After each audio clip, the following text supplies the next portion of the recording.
This episode is brought to you by Accenture. When your advertising operations fall out of sync, everything else follows. Spotify and Accenture are working together to reinvent the rhythm of ad sales, using automation, analytics, and smarter workflows to simplify campaign delivery and access better data across the business. The result? Less time spent on operations, more time connecting brands with the moments and fandoms that matter most. Learn more at accenture.com/Spotify. This episode is brought to you by State Farm. Listening to this podcast instead of doom scrolling? Smart move. Another smart move? Getting help from one of State Farm's 19,000 local agents when you choose to bundle home and auto. Bundling, just another way to save with the Personal Price Plan. Prices are based on rating plans that vary by state. Coverage options are selected by the customer. Availability, amount of discounts and savings, and eligibility vary by state.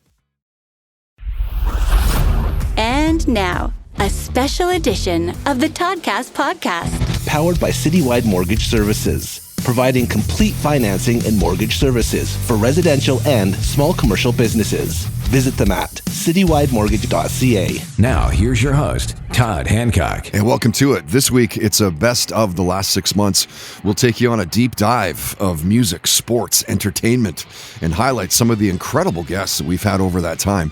In sports, you'll hear from the PA announcer for the Abbotsford Canucks, a retired NBA center, and the host of the MMA Power Hour. In entertainment, a funny comedian, the reigning Dancing Queens winner, and a killer rock photographer. My name is Todd Hancock. Appreciate you being there. We'll get to this week's musical guests in just a second. Coming up shortly in Stop Me If You've Heard This Before, retired NHL defenseman Mike Commodore talking about realizing his true potential. That, as always, is powered by our good friends at FKP MMA. Learn self-defense, build your self-esteem, meet new friends, and learn to protect yourself and those that you love. My little guy Levi goes a couple times a week for the last, coming up on 3 years now. Loves it, absolutely loves it. Vancouver's #1 training destination at fkpmma.com. First, some highlights from recent musical guests powered by the Hawkins Sound Ranch. Get over 20 years experience, use their state-of-the-art studio. Corey, the owner, he's a been there, done that kind of guy. Back in the day, he had a Vancouver band called Ghost of Blood Alley that was making significant waves here in the city. He likes to say commercial sound on an indie budget, and that's got a great ring to it. Check them out through the HawkinsSoundRanch.com. They're also kicking around on Facebook. I see them chirping off from time to time. So you'll know about Devin Townsend since 1994, or even sooner, in fact, if you've been along since the beginning. In 1993, Devin was discovered by a record label who then asked him to sing on Steve Vai's Sex and Religion album, which he did. After the album and the subsequent tour, Devin was so discouraged by the music industry that he started up Strapping Young Lad, punishing, extremely heavy, borderline angry. That was 1994 through 2007. In total, Devin has damn near 30 albums to his credit. He's a longtime friend of the podcast, so it was great to get him into the studio and hanging out. I think actually for the second time, this was back in November of last year, November 23. We hadn't talked for a couple of years. We got into creativity, building a new home, how amazing UK's Bloodstock Festival is, seeing Johnny Cash, Metallica, and Rammstein in concert. And when we jumped on a Zoom, he was on tour opening up for Dream Theater. Yeah, and it's really humbling as well, because Dream Theater chose Animals and us to do this, and I mean, it's a big vote of confidence for us because they're a much bigger band than we are.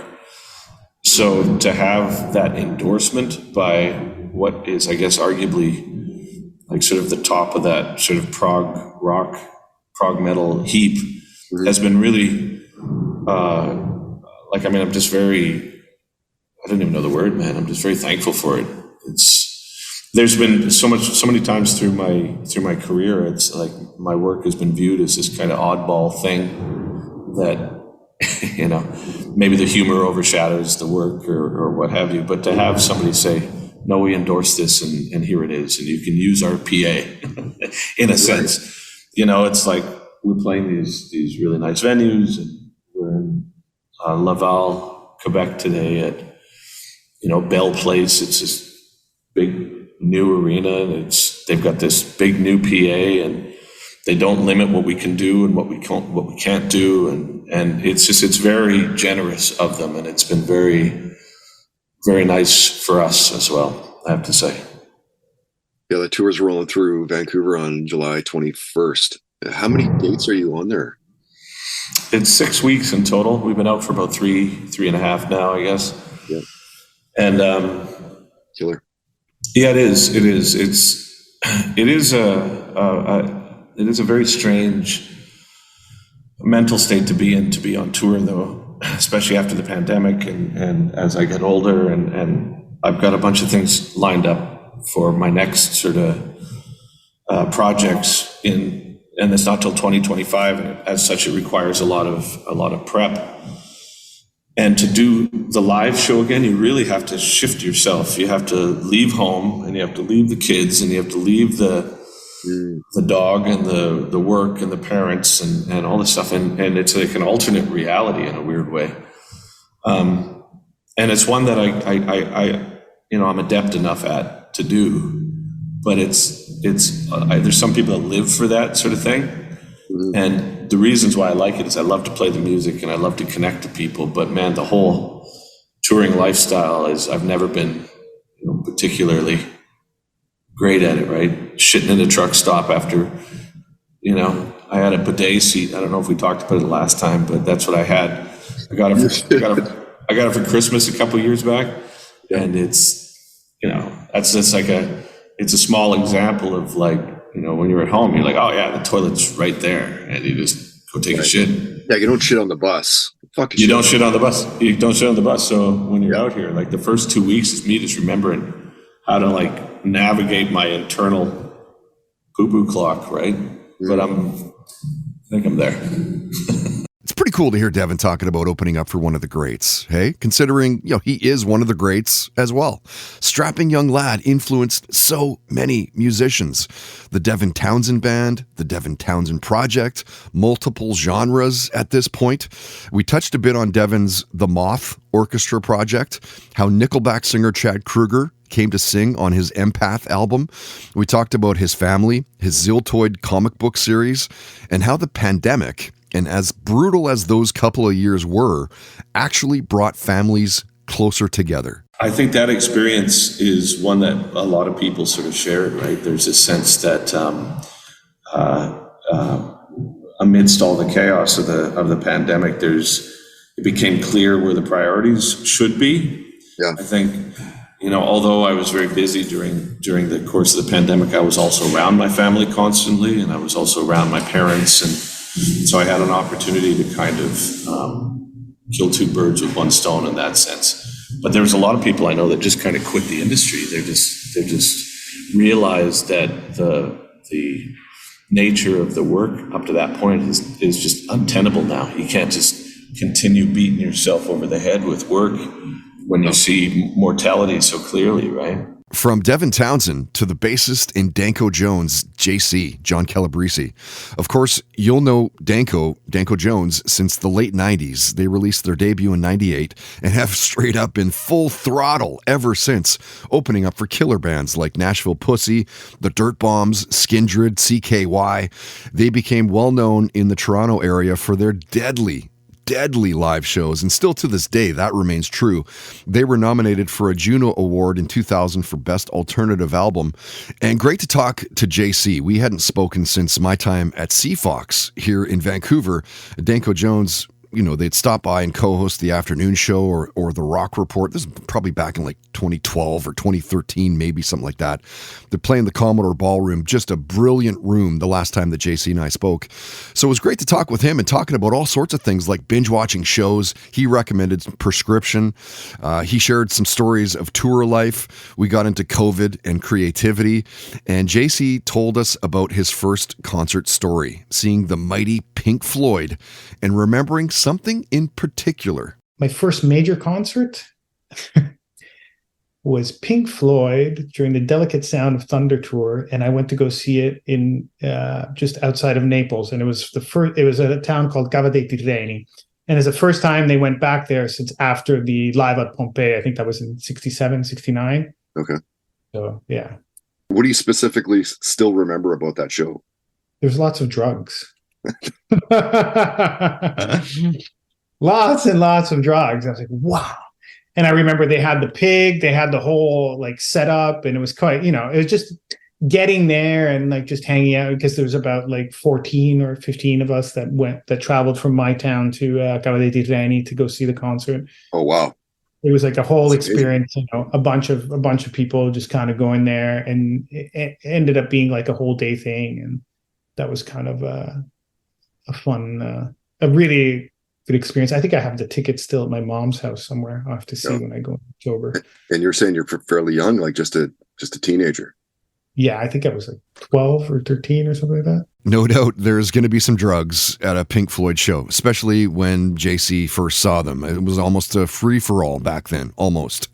Love how candid JC was throughout the entire interview, talking about European shows and audiences, and something about them. They're different than what you see here in Canada, in North America. We talked about John Lennon, Guns N' Roses, Duff McKagan, Italy, Iron Maiden, punk rock, drummers, and how they're a different breed. And JC said he's a super big fan of sports, soccer, tennis, and personally, running full marathons. Yeah, I mean, I do like sports and stuff. So, and I do like what football, soccer for the North Americans. Although now it's crazy in North America because Messi's playing in Miami, so the tickets for MLS are going wild all over the place. So that's good. Oh. And I watch a lot of basketball. I still follow that. I just watched the FIBA tournament right now. Tennis as well. Oh, Jokic really? Won the 24th slam. So I love that guy. And I'm an avid runner, so I run constantly. I just ran a marathon last week. Come on, like an actual 45K marathon? Yeah, I ran it last week, and then I ran marathon last week, and then I've run 6 half marathons this summer. So I just keep pretty busy. Yeah. Holy man. I cycle.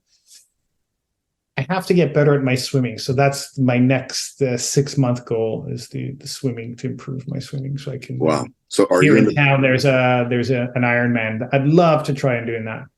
So that's crazy, dude. So you're in the best shape of your life, like present day. I like to take care of myself. I think it's just fun. It's great. I love being outside. Like we live right behind this like little, like it's not little, but we live behind a forest. So even today I was like, screw it. I'm just going to go trail running. I went trail running, and there's moose running around, and it's really nice. From Danko Jones's bassist to an American country singer named Laura Bryna, and a really interesting story. If you don't know Laura, she went to Philadelphia's University of the Arts, starred in a musical called Rasputin, and ultimately moved to Nashville. That's where she interned at Sony Tree Publishing and DreamWorks Publishing. Start on the ground floor, work hard, impress, which she did, and signed to Equity Music Group, which is the label that's owned by country singer Clint Black. And now you're talking. Word is she was noticed by the label after writing Make-A-Wish for the Make-A-Wish Foundation. Laura was super engaged when we jumped on a Zoom together, and to my surprise, she was dressed up in a Santa outfit, head to toe.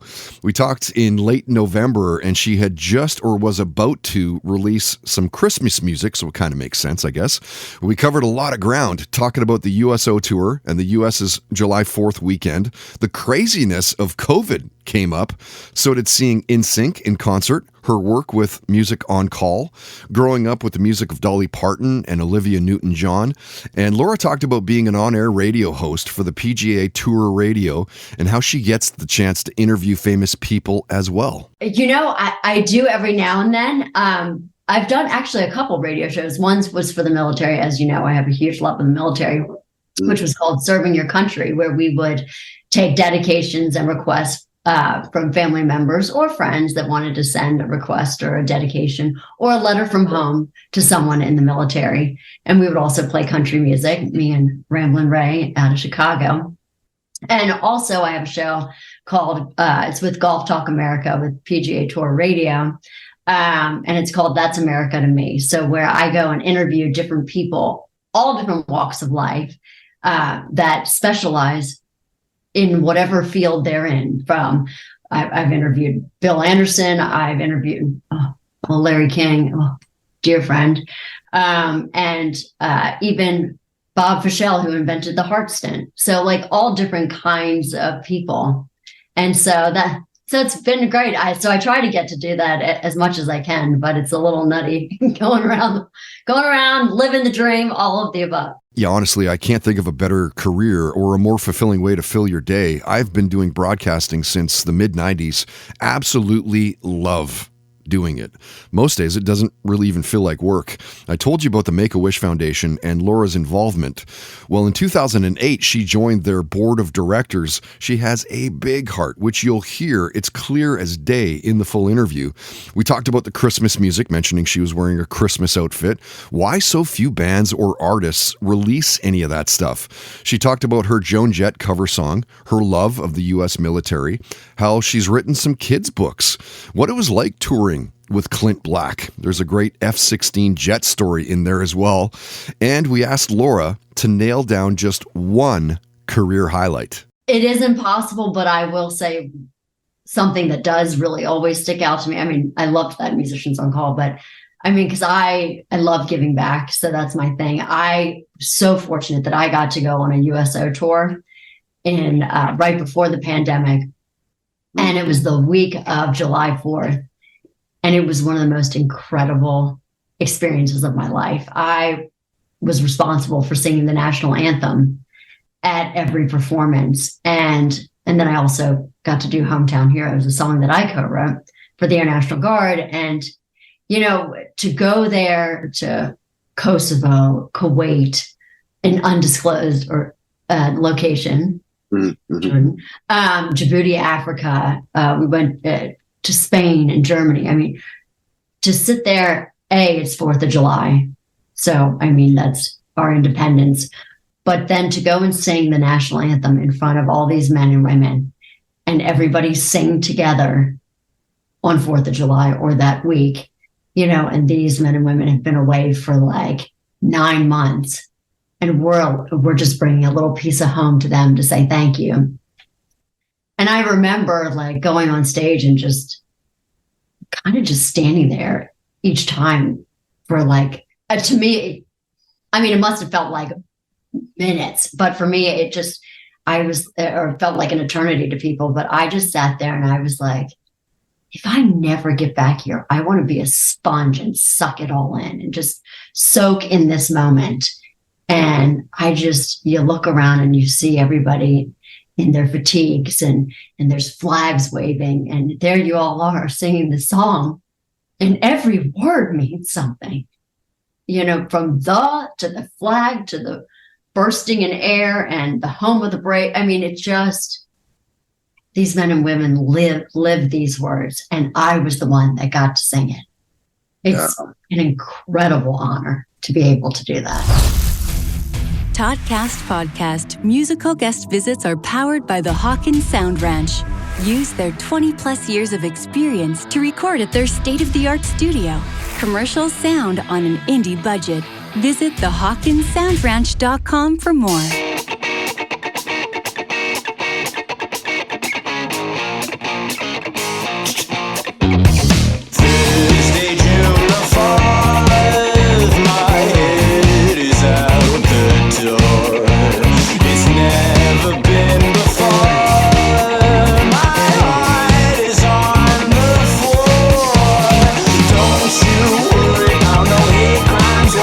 Social media trending won't be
And now, stop me if you've heard this before on the Toddcast podcast. Isn't it weird when you look at which pro hockey players didn't win the Stanley Cup? Guys you would think would win at least once. Curtis Joseph, the Sedin twins, Pat LaFontaine, Mike Gardner, no. Dino Ciccarelli, Keith Tkachuk, Joe Thornton, no. Jarome Iginla did not win, neither did Paul Kariya, Dale Hunter, Adam Oates, Pierre Turgeon, Jeremy Roenick.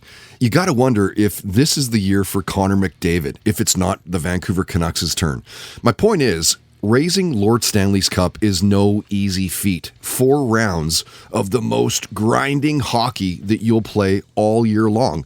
There's injuries that you got to play through, and retired NHL defenseman Mike Commodore was part of the Stanley Cup winning Carolina Hurricanes back in 2006. And what a beauty. A funny kid, great stories.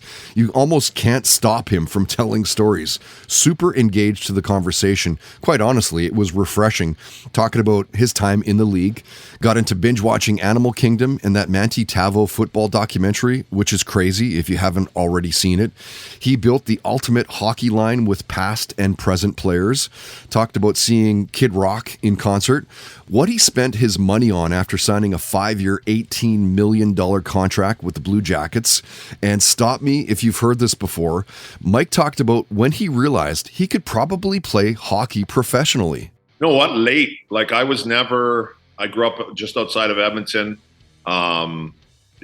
Being totally honest, I played hockey because I enjoyed playing sports. I played hockey in the winters and I played baseball in the summers.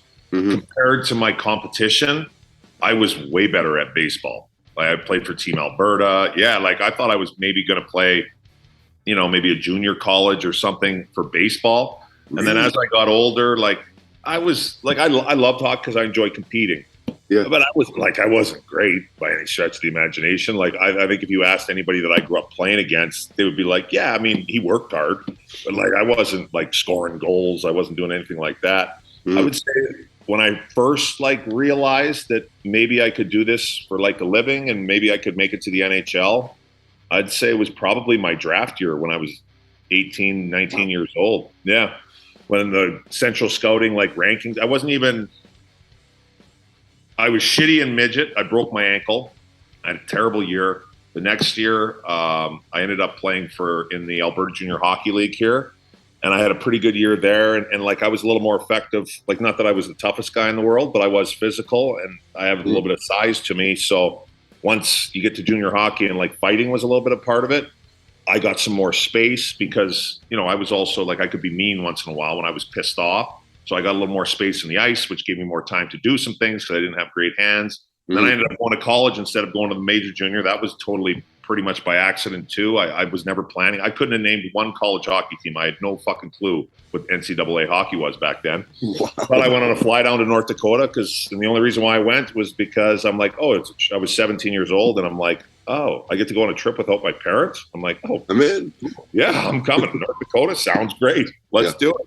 Yeah. And I went to a weekend series down there and the rink was packed and college students. I was like, wow, this is awesome. So I ended up going my first year in North Dakota. I was very average. I played pretty much every game, but didn't play much. They won the national title the year before, so they had a good team. And then I started getting better every year. And after my second year, I'd say halfway through my second year, something clicked for me. The game got slower between my ears. I started making a little bit of plays and stuff. And I would say when the Central Scouting rankings came out and I ended up being ranked in the top 50 North American skaters, something like that. And then when I actually got drafted in the second round, then I was like, okay, I'm like, well, somebody must like me. Mm-hmm. Yeah, because you went wasn't it 42? Yeah, 42nd overall. Yeah, that's fucking amazing, right? That's amazing. Yeah, no, it was awesome. Yeah, for sure, it was awesome. I just kind of steadily got better. I got significantly better from, I'd say 17 years old till the time I was 20. I kind of made some. So I guess I was kind of like a late bloomer. I guess if that would be called, if that would be the definition of it. And so yeah. Stop Me If You've Heard This Before on the Toddcast podcast is powered by FKP MMA, Vancouver's #1 training destination at fkpmma.com.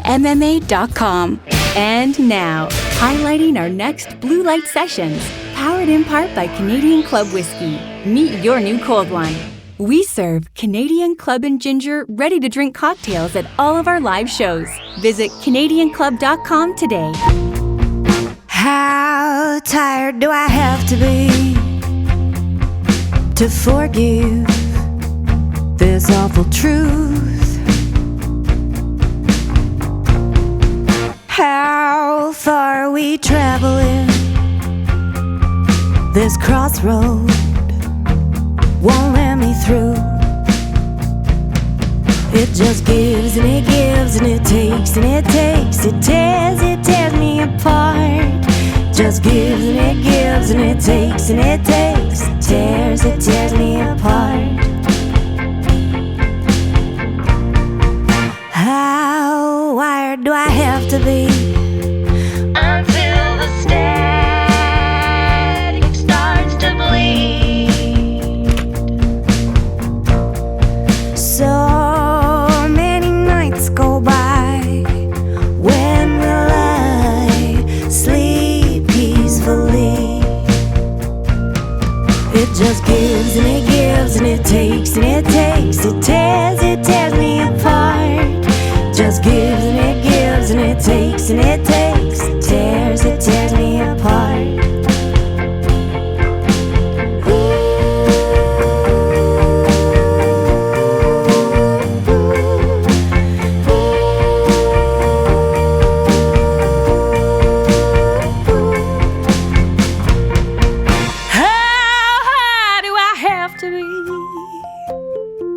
To forget these awful wounds. How long is it gonna be till I'm back with you? It just gives and it gives and it takes and it takes. It tears me apart. Just gives and it gives and it takes and it takes. It tears me apart.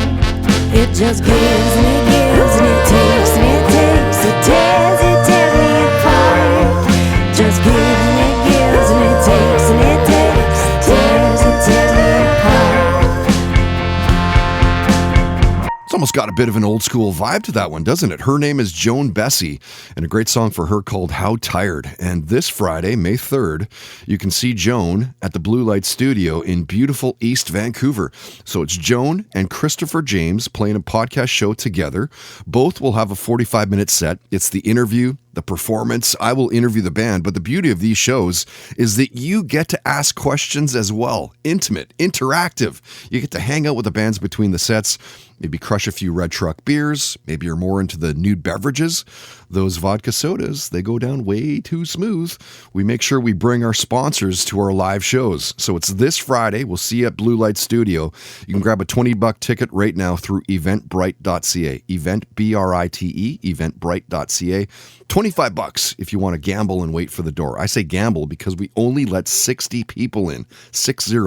Doors are at 7. The show starts at 8-ish. Something like that. Played you a new song for the Vitoes. That's called Wedding Crashers. And talk about, these guys. Here's another podcast show maybe in the books, but likely it won't be till the fall. But that's on the radar as well. Good band, good dudes. We've kind of talked about doing a show again because they've played for us in the past, and absolutely, they smoke. So coming up in just a few minutes, and listen to this, Todd Kearns shares his thoughts on getting a star on BC's Walk of Fame. That is powered by Tedco RV Supplies in Langley.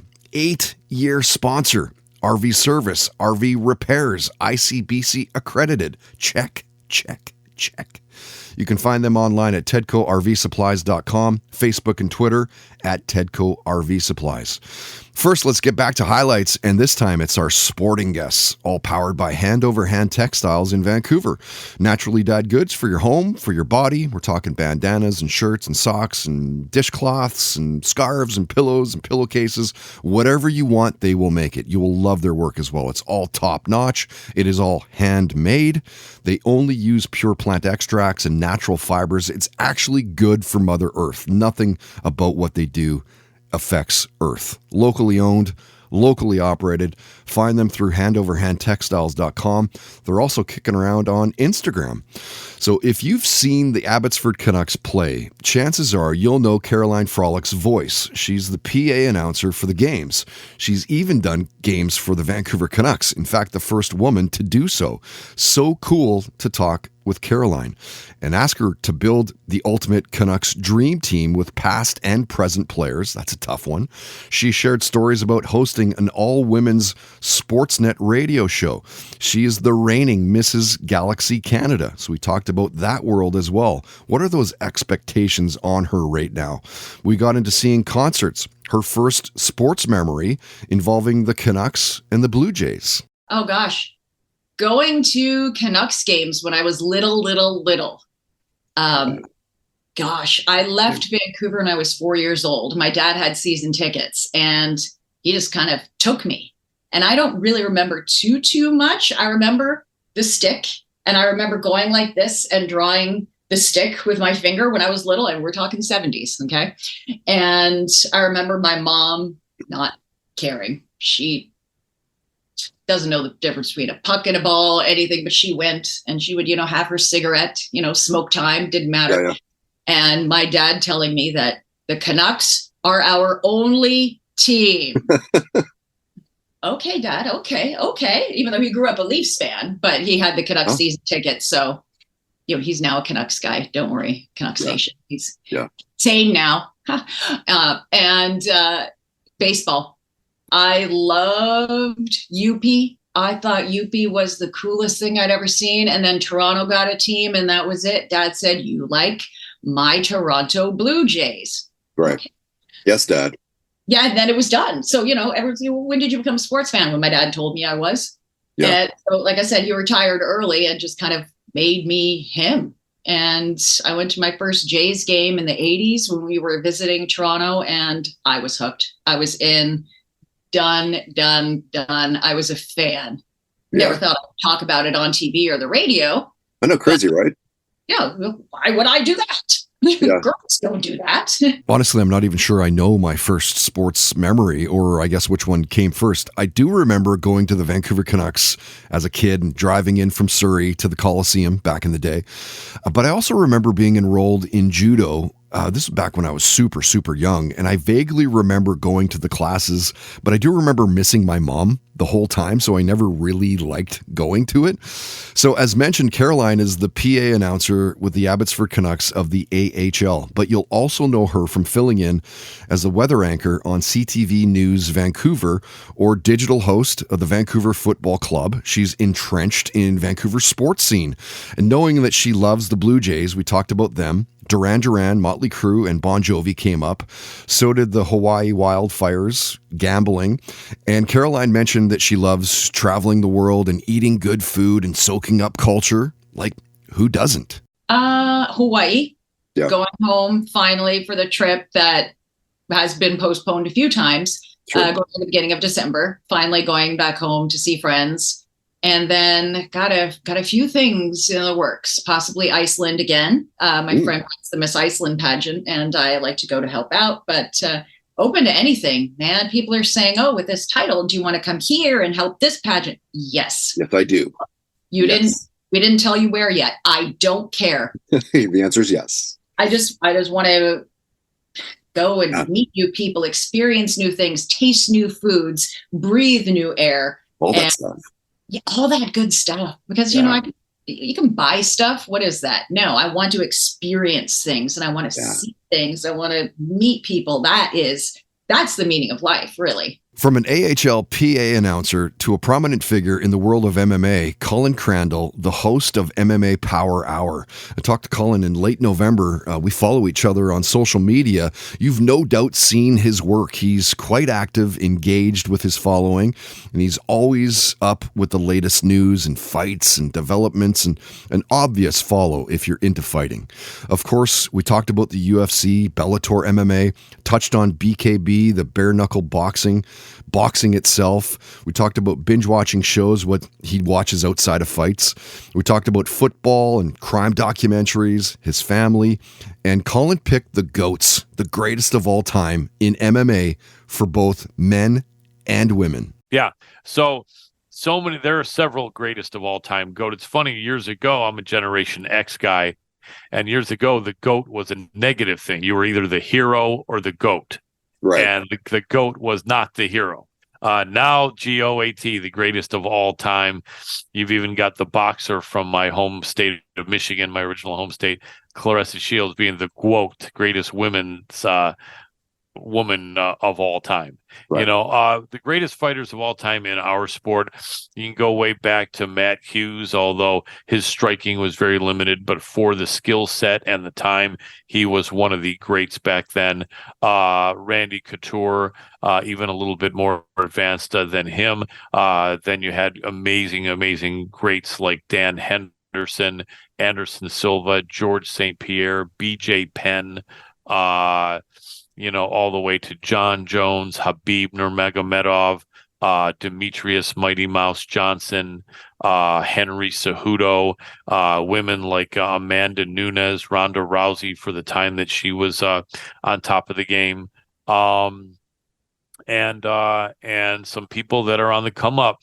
Alexander Volkanovski was making a great argument for himself, and even though he did lose, it was on very short notice, 9 days notice or 10, going up one weight class to fight Islam Makhachev. So I think he's still in the argument, other than having taken that short notice fight. Islam himself, Makhachev, is in that argument as well. And other than that, I think there's a bunch of people trying, but those names, I think about a dozen names that I rattled off would be up there. Fedor, I even throw Fedor Emelianenko in there, or Fyodor as they pronounce it. He never fought in the UFC, and some people look back on him unkindly, saying these assortments of cans that he fought or this or that, but it wasn't really that. For that time period, he fought some good guys. He was a somewhat smaller heavyweight at 6 foot even, and usually about 235. Or if he was 240, it was a little fleshy 240. And I still respect him because his skill set was really, really good. It's just unfortunate that he got to be most well known as he got closer to 40 and was competing against really, truly good guys in this country past his prime. But I like to put him up in there as well. And in that regard also, Vanderlei Silva in those early days of Pride was absolutely amazing too. That's a super hard question, of course, right? Picking the best of the best. Love Colin's style, in-depth knowledge of the sport, and he commands respect. He is super passionate about the topic, and he's usually pretty insightful. We talked about his approach to social media, seeing Kiss and Cheap Trick in concert, the idea of fame, growing up to the music of Hendrix and Clapton and Presley, and Colin shared his thoughts on MMA fighters doing boxing matches, like the McGregor-Mayweather match. Well, so McGregor-Mayweather, it's going back about 5 years, I think, right about now, about 5 years, like 4.5, 5, yeah. And that I thought was very interesting.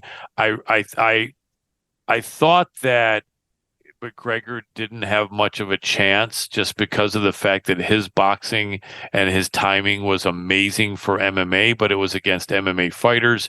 And back then, we didn't even have as many good strikers in MMA as we have now. The distance is also different in MMA because you're concerned about the takedown and other things.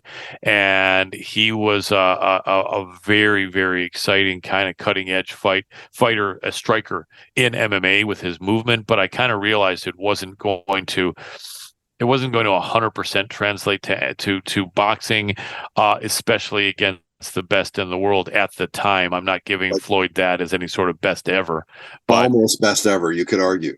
He's one of them, but definitely for the last decade up there, and perhaps the best, probably in the last decade. So I didn't think McGregor was do as well as he did, but there's also some question that Floyd may have been carrying him because Floyd was super defensive for those early rounds. But I will say this, McGregor is a little bit of a bigger man than Floyd. He had the reach on him. He was naturally heavier, and he was 10 years younger, or even 12 years younger, if I recall. And so it's hard to say as far as what Floyd was doing as far as really trying his best. There's some talk that it ended in the 9th round, and it did because Floyd had millions of dollars bet through relatives and friends that it would end in the 9th round. I hope that's not the case, because that'd be pretty messed up, as well as possibly illegal. Although I think in boxing, you can bet on yourself. You just can't bet against yourself. MMA now, you're not allowed, or at least in the UFC, you're not allowed to make any wager on or against yourself if you're an active fighter. So I don't know, but I do think that the way it looked, McGregor was throwing. He was doing a lot of throwing. He landed a bit. He never had Floyd in trouble, but he was touching him a lot more than we thought. And It was an exciting fight, right? And I think it got some more respect for MMA. And I think that 5 years later, this Ngannou fight really kind of picked up where that left off, because there was no question that Floyd stopped McGregor, and McGregor never had him hurt, although he touched him. But it's a little bit debatable whether that was at Floyd's discretion, or not, whether McGregor was really doing that well. In this situation, there's no question, and many people, including myself, felt, and I'll put it out here, felt that Ngannou won that fight. Yes, right. It was close. It was a very close fight. I've taken polls and have had several hundred people respond, and out of a 75-25 following that I have, with 75% being MMA and boxing fans and 25 pretty much being exclusively boxing fans, about 75% of them did feel Ngannou won. However, I'm looking at people that have exclusively boxing fans, and it's more than 50% of them that feel that Fury won. But it was really close. But either way, I think that Francis really got some more respect for the MMA community. I really think he really finished where McGregor started. And now boxing fans really can no longer assume that their best is going to beat our MMA world best, even in the sport of boxing. And I think that shocked a lot of people, especially the odds were like 10-1 in that fight. And Fury never had Ngannou in trouble once. No. And the one knockdown was from Ngannou. So it almost seems like Ngannou could just go into the ring with Joshua, or could with Joshua, with Usyk, with Wilder, any of those guys. And I will say this: some people are saying that it was a shorter notice setup. They talked about it; it was on, then it was off, then it was back on. Some people said Fury looked even more fleshy than he usually looked, and he didn't train at all. This, that, blah, blah, blah. Mm-hmm. If Fury was that much better than Ngannou, as most people thought, that stuff wouldn't have mattered dramatically. I'm not saying it doesn't matter or didn't. But if Fury was a 100 times better than Ngannou in a boxing ring, like most boxing fans were saying, it wouldn't have turned out that way, whether he trained or not. So to me, if Fury wants to come back and say, all right, you know what, I didn't take it seriously, now I'm going to take it darn seriously. We're going to schedule this for 3 or 4 months out, and I'm going to come back and show off Ngannou what a real boxer looks like, then let's see. But to me, like I said, if Ngannou was that inferior in a boxing ring, then Fury didn't really need to be that focused and could have smoked him, and he didn't. So I think that now it doesn't mean that we're going to keep on producing MMA fighters that can compete against the very best in boxing. This is kind of a particular instance with an amazingly athletic individual like Francis Ngannou. One of the things I said going into that fight was that Francis has a really good chin. People are forgetting about that. There haven't been instances of people rocking Francis Ngannou. He's really gotten beaten by wrestling in MMA. And one of the things I said is that he will be in there against a man who will probably be 25 pounds heavier than him. I forget what their exact weights were, but it's maybe 25, 30-pound difference. But it'll be a man who's 4 inches taller or 3 inches. They had it officially listed as 5. Looked more like 3-inch difference to me. But he'd be in there with a man with a little bit of a longer reach, a much better boxing pedigree, and like 30 extra pounds. And I said going into that fight, if Francis shows he can take the punches, then Tyson Fury better be careful. And he showed that right away. The punches were like, Francis literally was like, come on. And I think when Tyson Fury saw that, he was like, oh crap, this is a really fit, big, strong, rugged MMA guy in here. And maybe I'm just a little bit of trouble here. And but he did the MMA community proud. I love that fight, and I think he's people are saying though that someone that utilizes speed and aggressiveness more like an Alexander Usyk might be a tougher ask for Francis, and he might be, but Francis is down. And he is amazing, and I think that he definitely made the MMA community proud. He made a lot of us happy. We weren't so happy that he didn't pay off at the betting window, but that wasn't his fault. And he even said he was expecting that they weren't going to give the decision to him, which shows his knowledge about how unfortunately boxing and MMA judging can be, because it shouldn't be that someone doesn't want to give you something, but sometimes it seems like that's in the back of some of these judges' minds, which is dismaying, to say the least. And from an MMA show host and influencer to a former NBA center named Acie Earl. You'll likely best know Acie from his time with the Toronto Raptors, or maybe it's the Boston Celtics in the 1990s.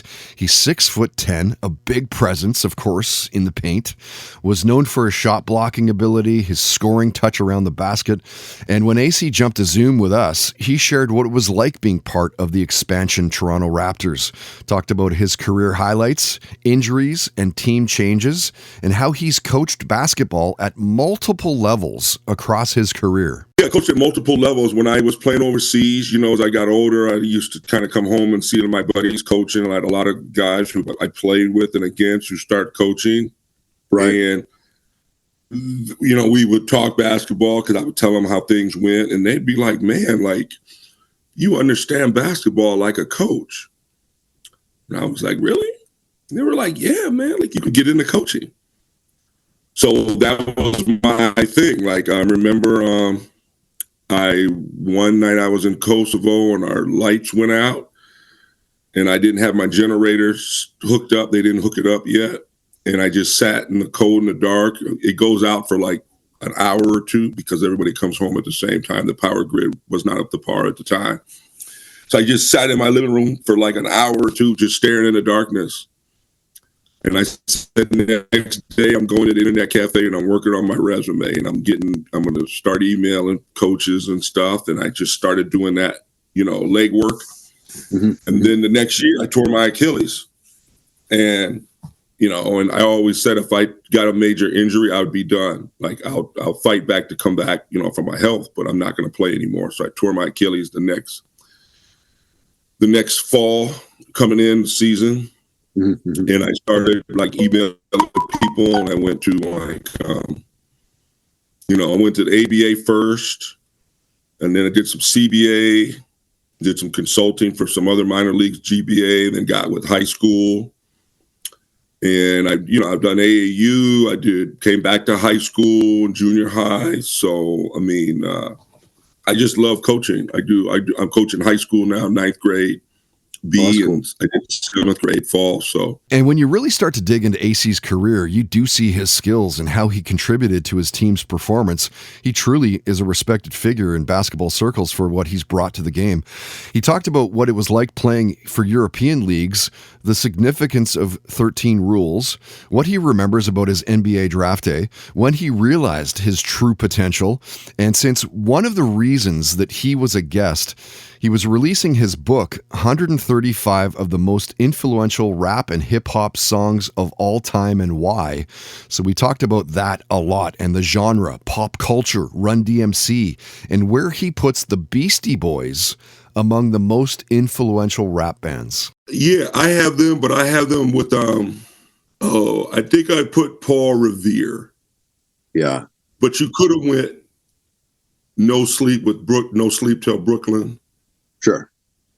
And you could go a little bit of the, I almost picked the one where they were in the suits when they were fighting Godzilla.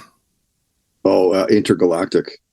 Yeah, Intergalactic. I almost picked that too. Great song. And of course, for those guys, Sabotage Such a great video.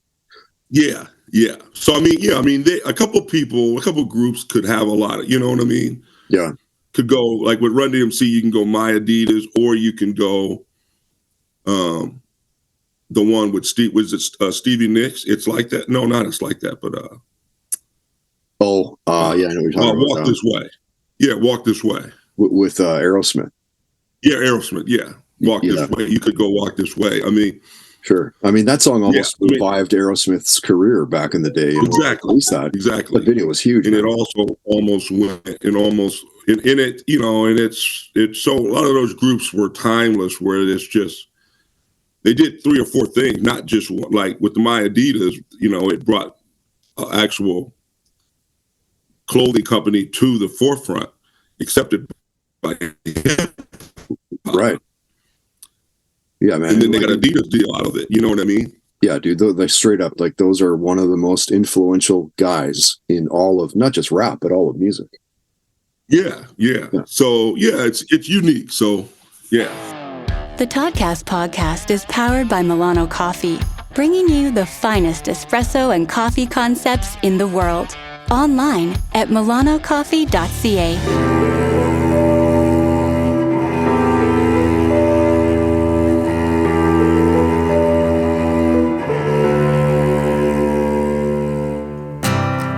Some days it's hard to laugh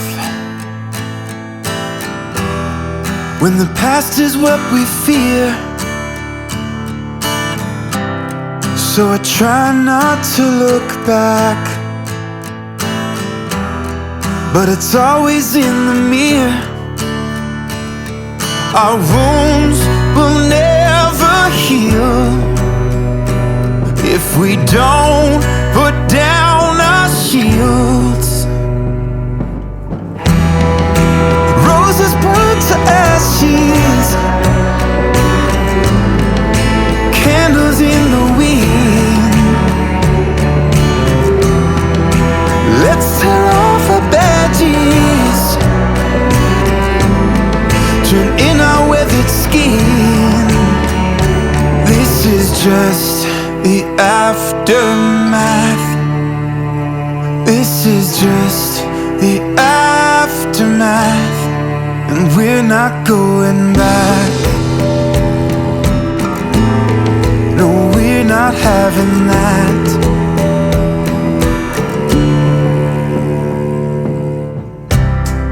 It took us a while to get here, and we're tired from the fight. After all we've seen, dear,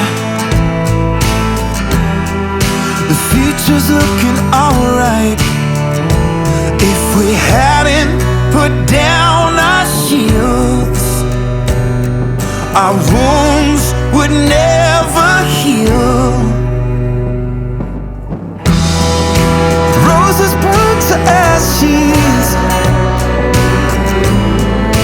candles in the wind. Let's tear off our badges, turn in our weathered skin. This is just the aftermath. This is just the aftermath, and we're not going back. No, we're not having that. This is just the aftermath.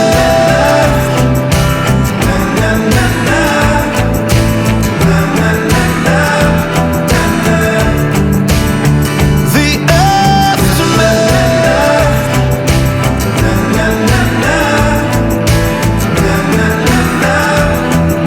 No, we're not going back.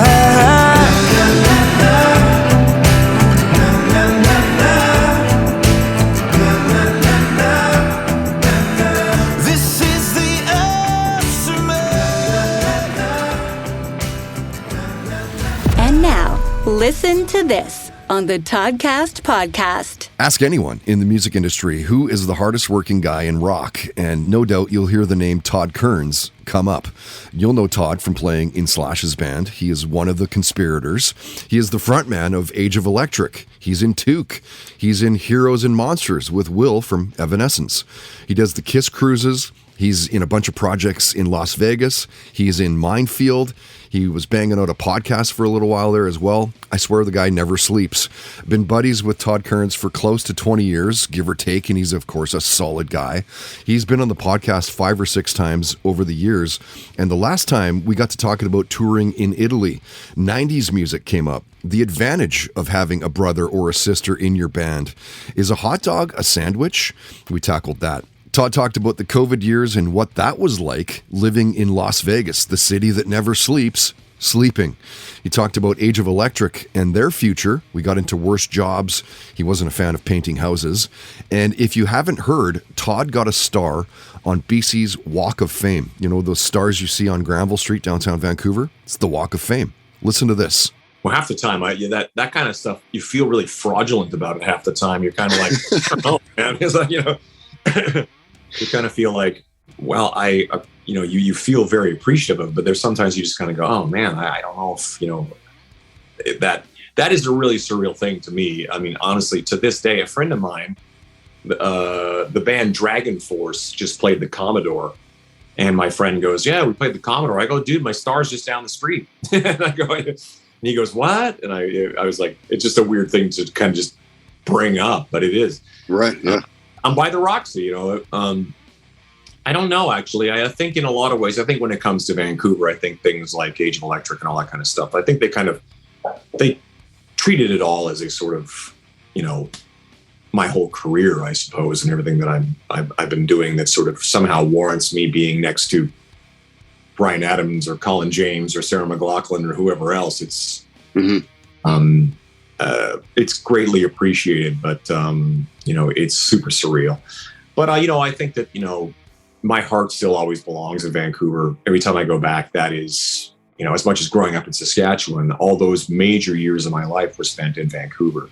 You know, to the point now where I'm sure you're not unlike me with my kids, and I go, this used to be that, and that used to be this. This was never here, you know. Yeah, totally.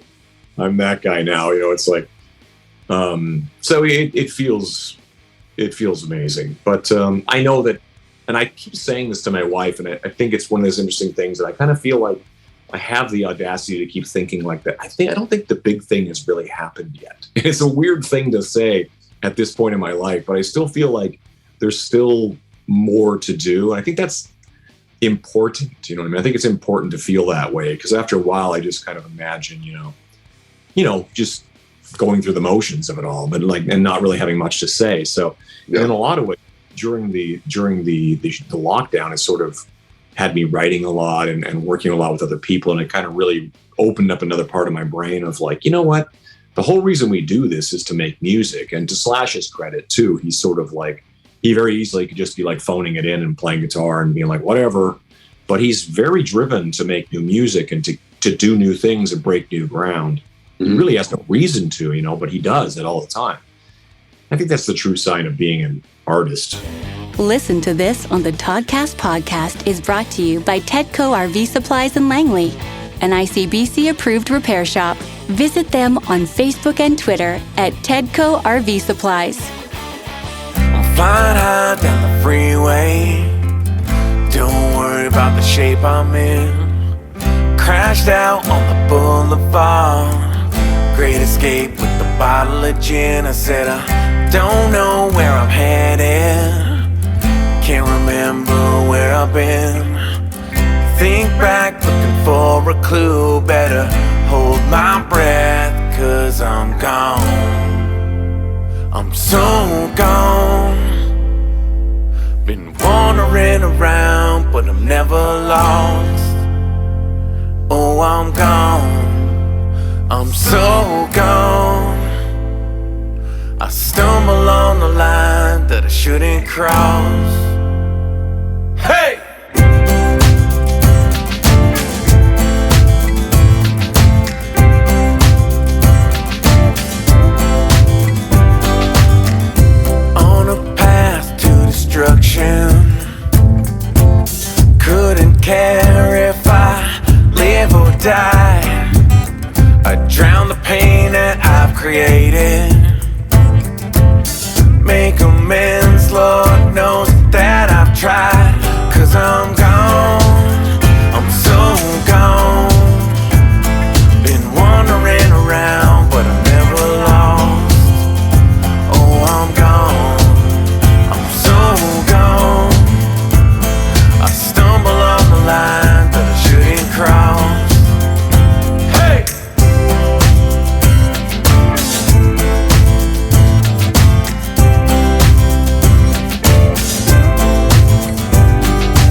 Cannot wait for this show. His name is Christopher James, and a new song for him called Gone.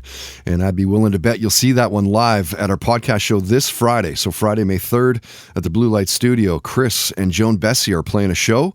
Chris will start the night with a 45-minute set, a quick change, and then Joan will get her 45 minutes as well. The interview, the performance, you get to chirp off the bands as well, suggest songs to play maybe. Hell, we've even had people from the audience jump up, get up, and play a song. You never know what's going to happen at these shows, I guess is what I'm trying to say. Tickets are $20, only $20 right now through eventbrite.ca. Event, B-R-I-T-E, eventbrite.ca. Search Toddcast Podcast. You can't miss our shows. It's $25 if you want to wait for the door. Regardless, we'll see you this Friday. Doors open at 7 o'clock. We'll fire things up. The show starts around 8-ish. Played you Wild Dove, and that was their new song called Aftermath. They've played a couple podcast shows with us over the years, and believe me, if you hear of them playing anywhere near you, make the effort to be there. Just a phenomenal live band. Speaking of that live music, find a small list of shows that are happening here in Vancouver, not just our shows. Of course, we try to highlight our shows, that makes sense, but also other shows that we think you should be going to. If it's indie, we'll let you know about it through the indie scene at toddhancock.ca. If you're playing a show, if you're going to check it out, if it's indie, otherwise, don't tell us about it. If it's indie, let us know about it. We'll get up at the site and get some free advertising for the show. Maybe play a song in the cast, but of course, that would mean you would have to send me your music. Of course, I would love to hear what you're working on. Okay, so let's get to the final guests of episode 331. This week's entertainment and lifestyle guests, now powered by Humane Solutions. Trust their reputation to help you with your rodent problems. I made the mistake of using another business, and then Humane Solutions had to come by and fix their shoddy work, the other business's shoddy work. It was terrible. It's not just homes that they work in, by the way. They'll come to your place of business and rid you of rodents as well. Bottom line, you do have options. There's a reason. They're winners of 4 consecutive Consumer Choice Awards of the year. Wildlife management and pest proofing done right. Get a quote today. Believe me, they will make you feel at ease. HumaneSolutions.ca. HumaneSolutions.ca. Comedian Byron Kennedy was a guest back in November of last year. Now, here's a guy who was super successful in radio and the music business in general, but he found himself kind of hating meetings. Like, who doesn't, right? So why not switch careers is what he thought, and jump on open mic nights and try out your hand in stand-up. He always found that he was the funny guy in the room. And of course, we talked about radio a lot. We talked about comedy a lot, touching on the Grand Ole Opry and Howard Stern. We talked about his special, Nash Vegas, comedians who he thinks kill, like Nate Bargatze, Dusty Slay, Sam Kinison, Eddie Murphy. Byron said he always wanted to get into comedy, but he got into radio initially instead. Well, I wanted to do comedy since I was a kid, right? And I ended up doing radio because it was safer. Stand-up comedy always seemed terrifying to me. Same, yeah. And I couldn't wrap my head around being that vulnerable and going up there. But the goal was to always entertain, and I loved music. So I gravitated towards radio, and, radio was a completely different thing. It was a big deal when I was a kid, man. Those DJs were the morning shows that I grew up listening to were very entertaining and very creative. And, I don't feel like there's a lot of creative people left in radio at times. I think what happens in radio, if I can quickly cut you off, is that they leave it to just the morning show. Right. The only show that can have any sort of personality or push buttons or hit those hot topics and all that stuff, the stuff that I was saying, like, where do you put it? You get those ideas, you got to be able to execute that stuff. And I think that that's what's happening with radio, is that they're losing those key positions and day parts that could and should exercise those muscles. Agreed. And, PPM was pretty much the death of creativity on radio. Everything's got to be PPM friendly, talking about the ratings, the portable people meter. Wasn't that a big song in the 60s? It was a one-eyed purple purple people meter. That's great. Yeah, but you're right though, because then they start to really get nitpicky and like, oh, did that work? Did that break work? Did that song work? Should we play that feature? Like, let's make fun radio. Like that's what radio is, right? Should be fun. You started hearing PPM friendly, and it's like, well, what happened to creative friendly or listener friendly, or you know what I mean? So yeah, it's the old paralysis by analysis. Basically, is where you're at with that. I think. Yeah, I think that with radio, it's funny that they pay the people to do the jobs they are good at or pros at.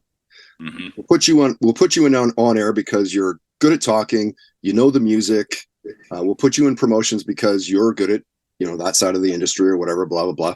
But then they'll go and they'll get other people to nitpick their station or like, hey, what should we be playing? Well, why don't you talk to the jocks that are on your station, the people that you trust to be the front line of your.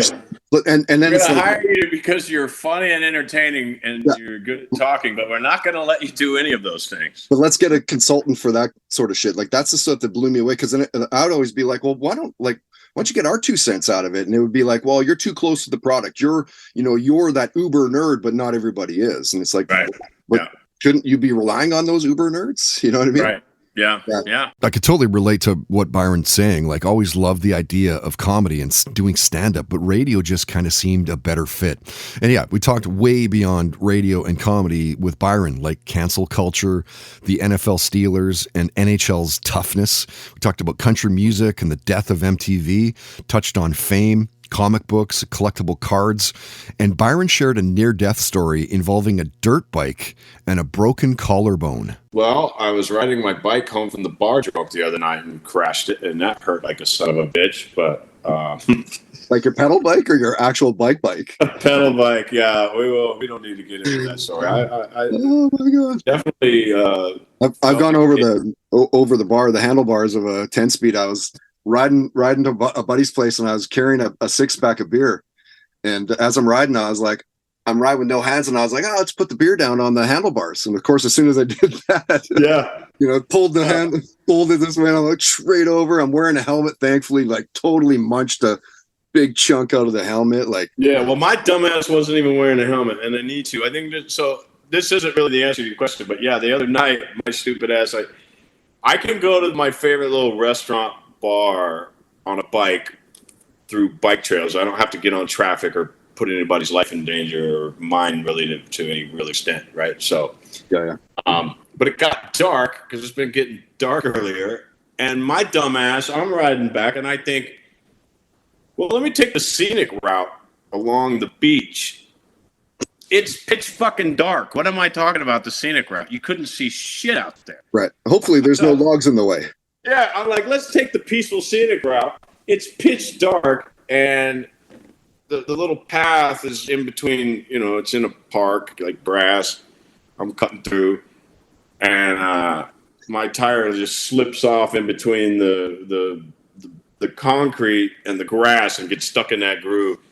And down I went, man, and busted my ass. Oh my God. And it's just like I hadn't hit the ground real hard like that in a long time. Yeah. You just lay there and scan your body to figure out how much shit you broke. Yeah. And man, that hurt. Thank God it was dark and no one could see it because there were people milling around, but that would have been pretty embarrassing. But anyway, almost died. I don't know that I have. I feel like I've almost died every time I get off an airplane. Yeah, right. I've been in a plane for a while. I always feel like that's a real brush with death. But, I had pneumonia once. I don't know. I was in the hospital with pneumonia. I don't think I've ever come close to dying, thankfully. Oof, that's pretty good, man. Most people I'll have to get back at you, though. But, I got through my crazy days, so I'm surprised I'm saying that. In my 20s. Yeah, man. I was talking to a buddy. Funny you say that. We put the crazy days at about 19 or 20. Like, if you can live past 19, 20, 21 years old, like, you're probably going to live a full life. That's true. I would say, to answer your question, every day in my 20s, I probably almost died. Right, dude. Right, yeah. I was completely out of my fucking mind. Well, I know, right? I think we all were at that point. 100%, yeah. I'm glad to say that now, in exciting days, that I fell over on my bicycle. How sad is that? I know, right? It's like, back then it was like, how much fun do I want to have today? Like, what am I putting into my body that I shouldn't be? Or like, what's the crazy shit on a bike that I'm going to do that I shouldn't do? Or that sort of shit. All right. I did wreck a dirt bike pretty bad once. So did you really? Yeah, I flipped, cracked some ribs, broke my collarbone. Oh. I'd have been dead if I didn't have a helmet on that. There you go. That's definitely a near death story, man. Yeah. So anyway, like breaking collarbones, man. You're doing like I broke my collarbone. Quick Cole's notes of the story. I was going down a hill in Terrace, and I let my buddies go about maybe 200 meters ahead of me, and I was like, I'm going to catch you guys. Had no brakes on the bike. I get to the bottom, and I'm almost hitting my buddy, so I'm like, get out of the way, and they can't hear me, so I'm like, I just go off to the side. I'm like, I'll just go on the sidewalk. Well, the inertia of the speed going through the sidewalk. Now I'm going through people's yards, and I eventually go through this, a theater with a beveled walkway, and the tire Pac-Man there again, fly over the handlebars, slam into a telephone pole to stop me. If I was like a couple, 2-3 inches over, man. Yeah. My head. No good. Yeah. Well, yeah, dude. Crazy. That's crazy. Here we are. We're survivors. From a funny up-and-coming comedian to the winner of Bravo TV's Dancing Queens, Sabrina Strasser. Sabrina's always been into dancing, as you would expect. And of course, you'll hear all about that in the full conversation, along with her thoughts on aliens visiting Earth. We talked about career fulfillment, cooking and dinner parties, seeing New Kids on the Block in concert. And Sabrina talked about the music in her life as a kid to present day, and how today's music is way more risky than it was when she was growing up. Well, in the 80s, it was whatever. I'm the youngest of 5. So, I mean, was it Duran Duran and Madonna and all those things growing up, and, Prince and George Michael and, so we were growing up on that, and I just listened to whatever they listened to. And now my girls are teaching me what's in, like all the TikTok songs and everything, that they're listening to. Dirty songs. I mean, oh my God. In comparison to when we grew up, it's insane. It's insane. I'm shocked. Like when I hear that, I'm like, oh my gosh, how do they not bleep this out? It's terrible. Totally right. And my daughter's 11 and she knows every word, and it's terrible. Wow. Yeah. The world has completely shifted. Oh, big time. Yeah. It's a different world. Like so crazy. So crazy. So I'm worried for my kids growing up, but it's not as innocent as when I was growing up. So for sure. No, I know. No doubt, right? Like today's music, Wet Ass Pussy, Sugar Daddy, Dirty Talk, like these songs, they blow my mind that they even get radio play, let alone become smash hits. It's crazy. Sabrina talked about binging Beckham on Netflix. Duran Duran, Prince, and George Michael came up. So did Superpowers, Ambition, and Family. She has a ton of charisma and talent and will continue to be a rising star despite Bravo TV not renewing Dancing Queens. Yeah, they did not renew Dancing Queens. Bravo decided to not do a second season. I think because Bravo's audience really loves the drama, they're Real Housewives women who really crave that. And this was more of a documentary about how we live our lives, how we are dancers. And, following our journey, some people loved it and some people found it boring. I really don't know why they decided on no second season. But I'm secretly praying when, something will come up for me somehow. Yeah. And what do you think the best thing about being on that show was? And what's the worst thing? So the best thing was showcasing our talents, showcasing how women at any age can really follow this dream or passion that they have. I think many people didn't realize that you could dance at any age and you can compete at any age. You definitely have to have a little bit of financial stability where you can hire a professional and dance with that professional. I think that was the best thing, and people got to see our world. The worst thing is that, you get really excited to be on a TV show and then it's over. For me, that was really hard because that was my dream always to be on TV, and then it's gone. I think, the hard part is having everybody in your life, the cameramen, the crew, the producers, and you become friends, and then they're gone. So that's hard to do. It's just an adjustment. But it's not the worst thing in life. So. And from the winner of Dancing Queens to a highly skilled rock photographer named Paul Jendrasiak, should say that Paul isn't only known for his work with bands and musicians. He does portraits and landscapes, works with the Michigan Museum as well. But great to talk with Paul about music, as we're clearly both into that. It's our wheelhouses, right? He shared stories about seeing Alice in Chains, Stevie Ray Vaughan. We talked about Gen X and generational differences. The Black Crowes and Megadeth came up, as did Siblings and Black Sabbath, the advance of AI. And Paul talked about when he realized that his photography skills, through pictures that he'd taken of Billy Corgan of the Pumpkins, Lane Staley from Alice in Chains, Maynard James Keenan of Tool, when he realized that his photos were as good as all the other stuff you were seeing in magazines. The thing that I realized, and this was almost 30 years down the road, I was better than I knew I was, but I didn't have anything to compare it to in certain terms, I suppose, because I was still looking through things with the eyes of a, young man who's 18 years old. But then you come across shots, I've got a shot of Billy Corgan,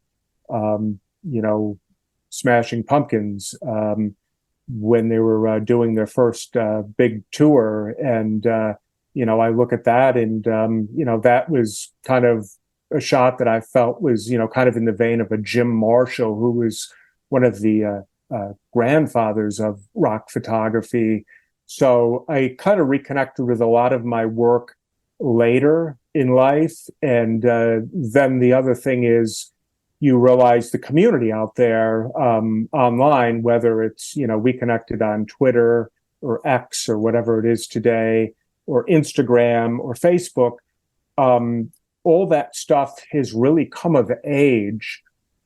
So we want to kind of, at some level, recapture our youth. And we do that through music often, a lot of times. And you realize the bond and connection that a lot of these folks have with, say, Lane Staley or a Maynard James Keenan or a Billy Corgan, and what those musicians in those bands mean to people. And I realized how fortunate I was to be able to photograph them at such an early time in their careers. It's funny, after talking with Paul, I went back and had a look at some of the pictures that I'd taken at concerts over the years, and there's actually some pretty good shots.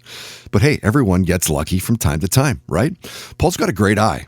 Check out his website. You'll see there's storytelling in each image.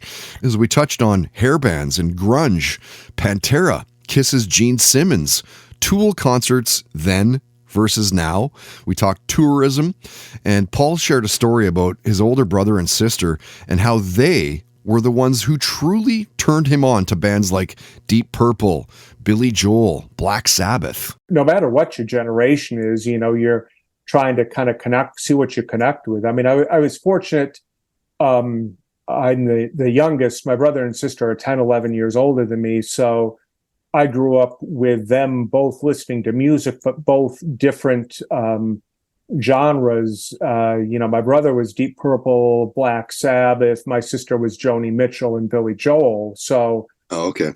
I've always been, eclectic in my tastes. I mean, good music is good music. I mean, I never really buy into people who says like, well, that's crap. It's like, there's something good about all this stuff, And there's crap in every genre. Oh, sure. Yeah. Absolutely. Red Truck Beer. You never forget your first truck. Official beer of the Toddcast podcast.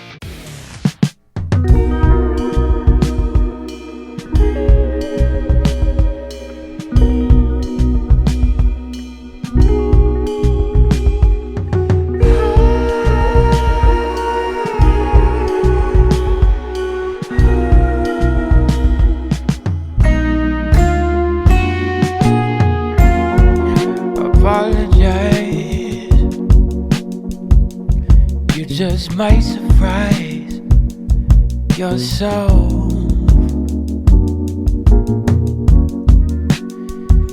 Yes, you've been hypnotized all this time.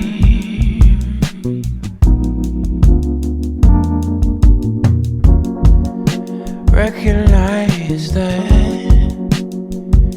none of this blame it lies with yourself.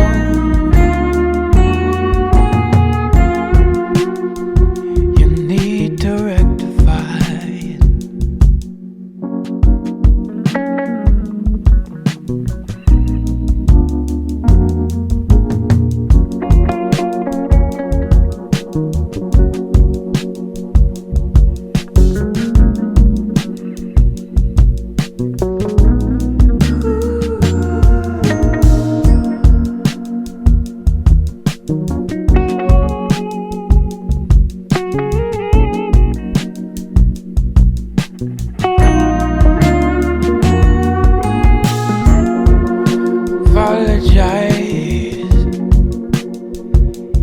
You don't have the time as it takes.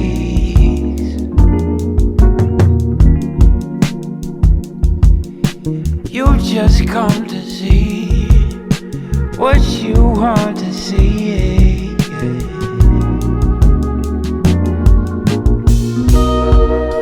Start burning. Just brought me here again.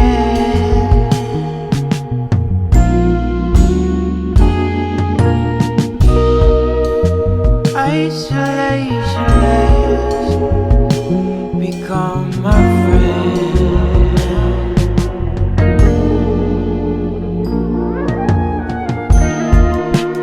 Every single day is the same. I can't seem to explain it. No, no.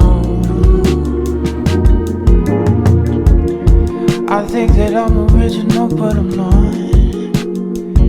Everything has been taught to me.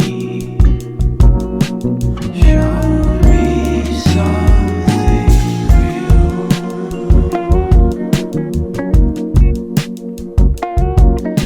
We've just come to see what we want to see.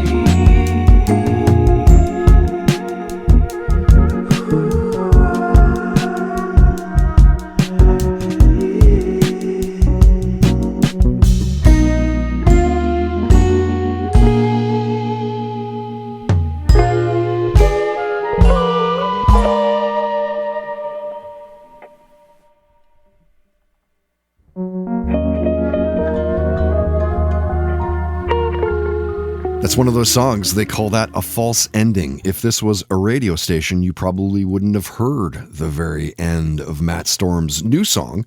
It's called Apologize, and he's got to be one of the best in that genre here in Vancouver. I played a podcast show with Ivan Hartle about a year back. Just outstanding player and a great guy as well. In fact, I've touched on Matt. Hey, buddy, we should maybe do a show of our own. So we've kind of planted that seed with Matt. And with that we're pretty much done with this week's Best of podcast. Next week, another Best of and more highlights from 9 more guests of the last about a half year, something like that. Among them, Tesla's guitarist Frank Hannon, retired Canucks goalie Corey Hirsch, and hypnotherapist Magda Baptista. Once again, my name is Todd Hancock. Thank you so much for listening. If you like what you heard, please do tell your friends about what we're doing. We are part of the Realm.fm network based out of New York City, worldwide distribution, Realm.fm. Check them out. They've got so many great podcasts. You can subscribe to us on iTunes, Spotify, SoundCloud, Apple Podcasts, Megaphone. Of course, all of the interviews we do, we post them up at our YouTube channel. So if you want to see the videos instead of the audio, comment and rate the podcast. That helps out big time. Can't stress how much that helps. Search us out through, of course, Toddcast Podcast. Huge thanks to all of our wonderful sponsors. We couldn't do it without their support. In fact, we wouldn't do it without their support. Holy man, this takes a lot of time to put together an interview and edit and social media and blah, blah, blah. You can find links to all sponsor websites at toddhancock.ca. If you would like to sponsor the podcast with your business, you can for as little as $10 a day. There's contact info at the homepage. And if you help us find a sponsor, we'll give you a commission. Slide a little business our way, and maybe you get a little scratch out of a little side hustle in the process. All right, till next time, don't be an asshole. Nobody wants to be around that. Have fun, play hard, and most of all, believe in yourself.